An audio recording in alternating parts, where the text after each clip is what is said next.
As part of We the People, celebrating 250 years. Here's this day in history.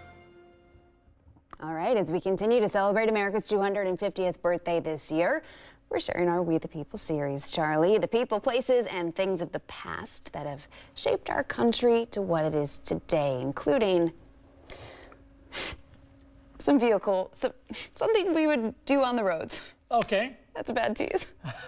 All right, this day, August 5th, let's see if I can come up with something here.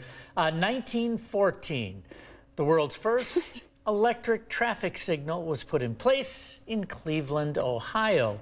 When cars were first introduced, traveling America's roads was a chaotic experience, to say the least. People, bicycles, horses, and streetcars all competing with regular cars for the right of way.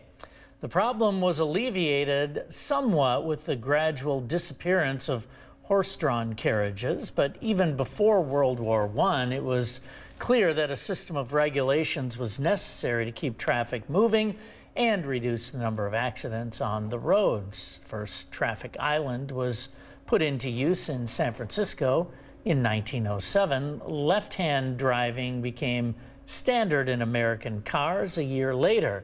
The first center-painted dividing line appeared in 1911 in Michigan, and the first no left turn sign would debut in Buffalo, New York in 1916. That's this day in history for August 5th.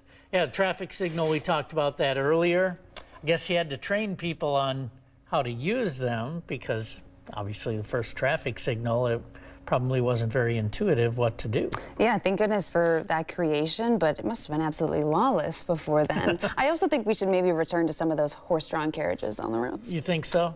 It's my personal Being the horse person idea, you are. but all right, Charlie, thank you. Sure.